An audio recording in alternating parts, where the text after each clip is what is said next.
Em nome do Pai, do Filho e do Espírito Santo. Amém. Inspirai, ó Deus, as nossas ações e ajudai-nos a realizá-las, para que em vós comece e para vós termine tudo aquilo que fizermos. Por Cristo Senhor nosso. Amém. Santa Maria, Mãe de Deus, rogai por nós. Em nome do Pai, do Filho e do Espírito Santo. Amém. Seja muito bem-vindo ao canal Apostolado Católico. Eu sou o Mártirson. E como eu tinha prometido naquele vídeo de convite, uma espécie de vídeo de apresentação, nós iremos aqui estudar juntos este livro, A Fé Explicada, do Padre Léo John XIII. Antes de começar a nossa primeira aula, eu queria deixar bem claro que eu não me importo com o tamanho das aulas, o tamanho dos vídeos. Antes eu me importava muito, me preocupava, se a aula for mais de 10 minutos, as pessoas, os inscritos não vão gostar. Até que uns inscritos comentaram aí que eu não me importasse. O que importa mesmo é que eu poste o conteúdo que vai enriquecer mais ainda o conhecimento e a fé dos meus irmãos católicos, porque esse é o único objetivo de eu estar aqui na internet. Contribuir mais e mais para que você se apaixone pela Santa Igreja. Para isso, nós temos que estudar, comprarmos livros, tudo bem? Cursos, acompanharmos bons sacerdotes que nos ensinam, estudarmos a doutrina, o catecismo, principalmente a Sagrada Escritura, ou seja, conhecer os tesouros da nossa fé.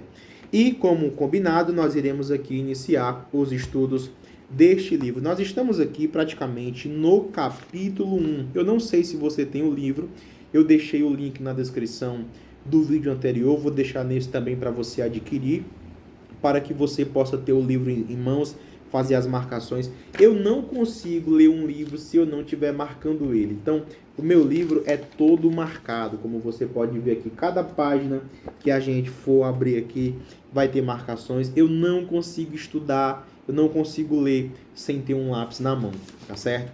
Então, vem comigo. Nós estamos aqui no capítulo 1, o fim da existência do homem. Por que estou aqui? É uma das perguntas que as pessoas mais se fazem. Por que eu estou aqui? Por que eu existo? Por que eu nasci? Por que eu saí do ventre da minha mãe? Por que faz sentido eu estar nessa vida? Será que realmente faz sentido eu trabalhar, eu amar, eu me apaixonar? Será que faz sentido eu me esforçar tanto para conseguir uma boa profissão? Será que faz sentido tanto esforço, tanta dedicação para acumular um patrimônio e de repente não está mais aqui? Será que isso faz sentido? Bem, nós cristãos acreditamos que faz, porque nós temos um fim transcendente. Nós temos a certeza que nós fomos criados para o amor, para participarmos da vida do Senhor, ou seja, para sermos santos e para um dia habitarmos com Ele, face a face, na eternidade.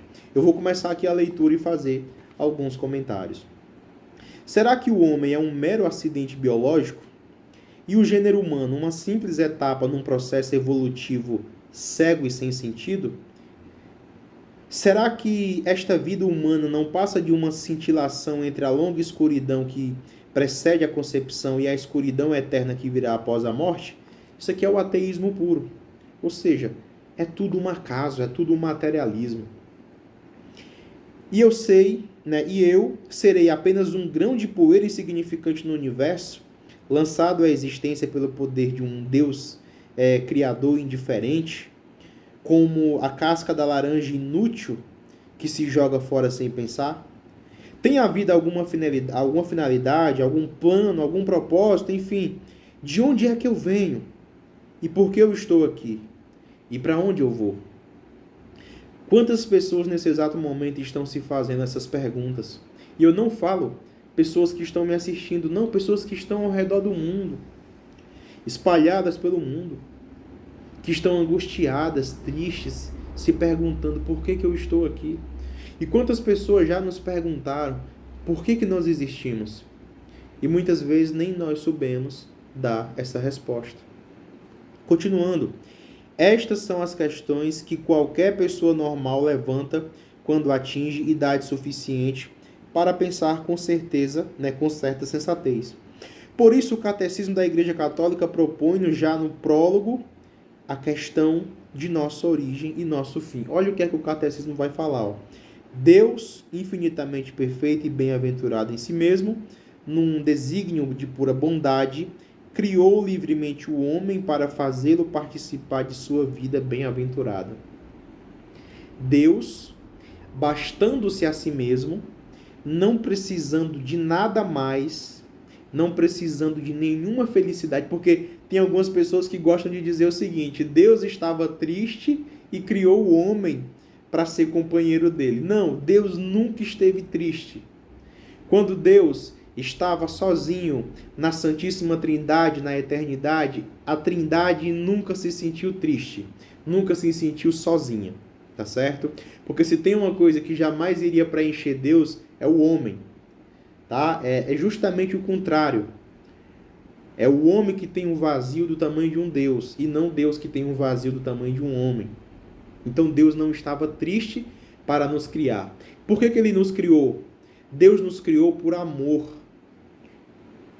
Um Deus que simplesmente decide criar o ser humano do nada, ex nihilo, do nada, sem motivo algum, sem obrigação alguma, sem pressão alguma. Ele só fez isso por um motivo, por amor. É por isso que não importa quem nós sejamos, nós fomos criados por amor. Todos os seres humanos da face da terra foram criados por amor. Como vai dizer no livro do profeta Jeremias: antes que foste gerado no ventre da tua mãe, eu já te conhecia. Tudo bem? E por que Deus nos criou? Por quê? Deus, sabendo que Ele é o ser mais perfeito e aquilo que realmente importa, Ele nos criou para que nós pudéssemos participar de sua vida. Ou seja, Deus quer dividir com cada um de nós a própria vida dele, a graça, a santidade e, no fim de tudo, a eternidade, a salvação, a habitação com ele em seu reino. Tudo bem? Continuando, é condensada ao máximo a resposta a todas as questões que formulamos acima e que podem resumir-se nesta outra. Para que nos fez Deus. Por que Deus nos fez? Por tudo isso que nós acabamos de falar. Por amor e porque Ele quer dividir a vida dele com cada um de nós. A vida de Deus é a graça, é a santidade, é a salvação, é a habitação eterna com o próprio Deus. Foi para isso que Ele nos fez. Ao respondermos essa pergunta, veremos que a resposta tem duas vertentes, a de Deus e a nossa. Se a considerarmos do ponto de vista de Deus, a resposta é: Deus nos fez para mostrar sua bondade. Uma vez que Ele é o ser infinitamente perfeito, a principal razão pela qual faz uma coisa deve ser uma razão infinitamente perfeita. Conseguiu entender? Deus sendo um ser infinitamente perfeito, tudo que Ele faz tem um motivo. E Ele sendo perfeito, todo motivo é perfeito. É por isso que quando Deus nos criou, Ele viu que era bom. Como vai dizer o livro do Gênesis. Ora, um Deus bom, tudo que faz é bom, por motivos bons. E nós somos bons. Meus irmãos, até o diabo é bom porque é uma criatura e o fato dele existir o torna bom. Agora, ele escolheu agir mal moralmente, tá certo? Nós iremos chegar na questão do mal mais à frente. Esse livro é bem completo. Mas só há uma razão infinitamente perfeita para se fazer uma coisa, é fazê-la por Deus. Olha que interessante. Só existe uma maneira, um motivo de fazermos algo perfeito, é fazê-lo por Deus. Por isso seria indigno de Deus, contrário à sua infinita perfeição, que ele fizesse alguma coisa por uma razão inferior a si mesmo. Está conseguindo entender aqui a lógica do Padre? Tudo que Deus faz é bom, porque Ele é bom. Mas, para que realmente seja bom, precisa ser feito para Deus, porque Deus é aquilo de melhor que nós temos. Percebe como nós saímos de Deus e estamos voltando para Deus? Porque Deus nos criou para Ele, fizeste no Senhor para vós. e o nosso coração está inquieto enquanto não repousar em vós, disse Santo Agostinho nas Confissões. Talvez compreendemos melhor esta verdade se aplicarmos a nós. Mesmo para nós, a maior e melhor razão para fazermos alguma coisa é fazê-la por Deus. Se faço alguma coisa por outro ser humano, por mais nobre que seja a intenção, como alimentar um faminto, e a faço especialmente por esta razão, sem me referir a Deus de alguma forma, faço algo imperfeito. Consegue perceber? O padre não está dizendo que alimentar um faminto, dar uma esmola, fazer uma obra de caridade, não é ruim. Mas se fizermos para um ser humano, por mais que seja bom, se o motivo final for ajudar um ser humano, é imperfeito. Só podemos fazer coisas perfeitas se fizermos para Deus. Não é uma coisa má, mas é menos perfeita. E isso seria assim, mesmo se fosse um anjo ou a própria Virgem Santíssima que realizasse essa ação, se prescindisse de Deus. Não existe um motivo maior para fazer uma coisa do que fazê-la por Deus. E isso é certo tanto para o que Deus faz, como para o que nós fazemos. É por isso que tudo que nós fazemos, se quisermos fazer por um motivo perfeito, deve ter como Deus o fim último.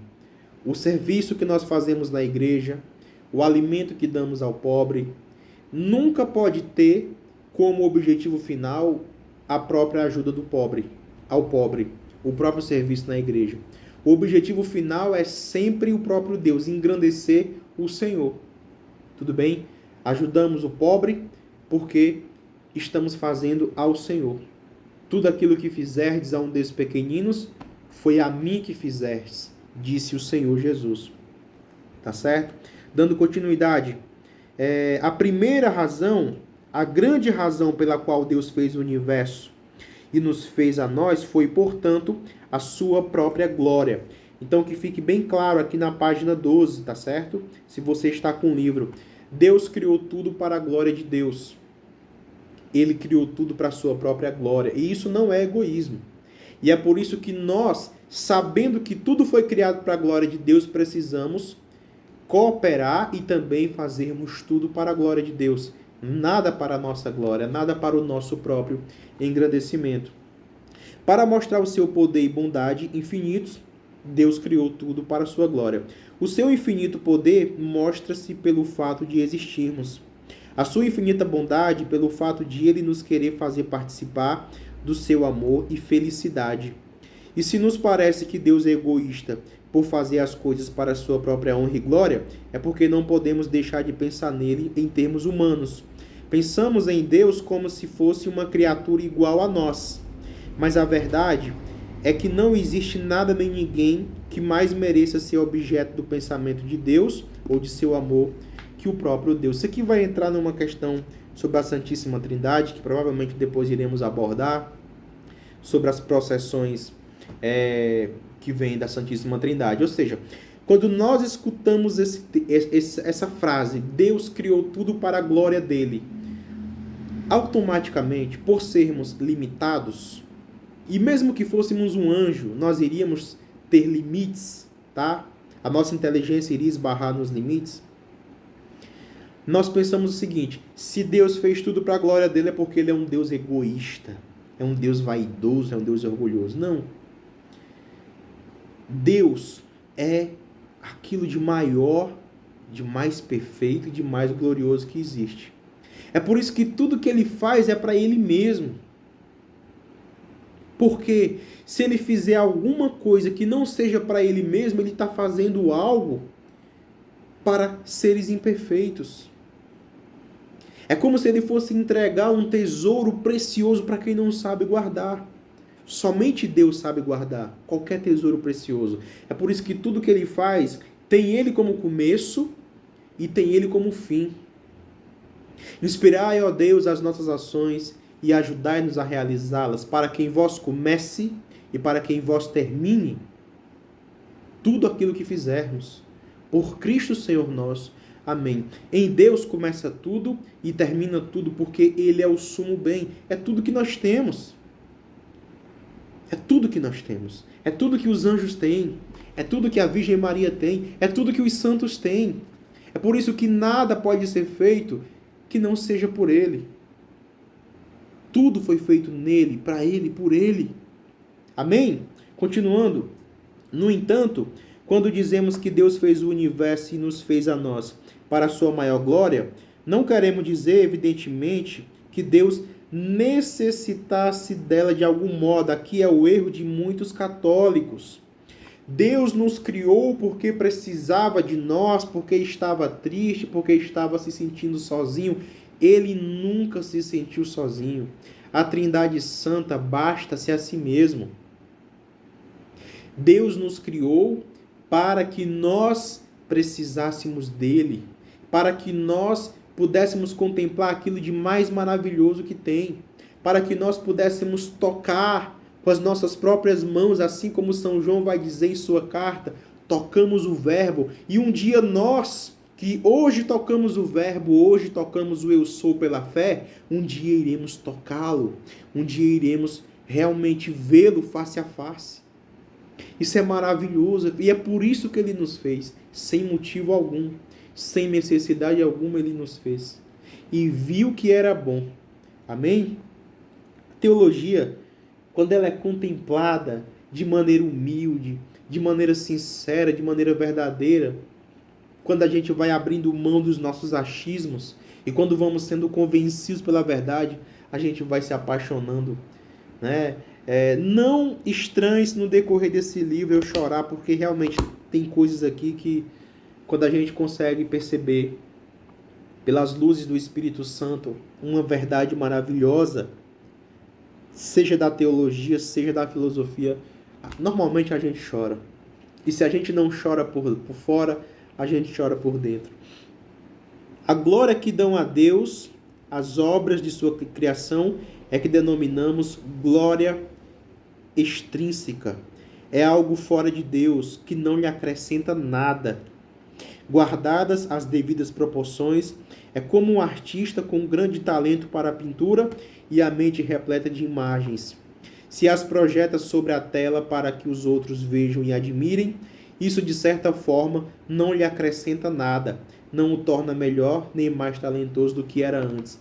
É como se o Da Vinci, ele desenha lá a Mona Lisa, ele pinta a Mona Lisa,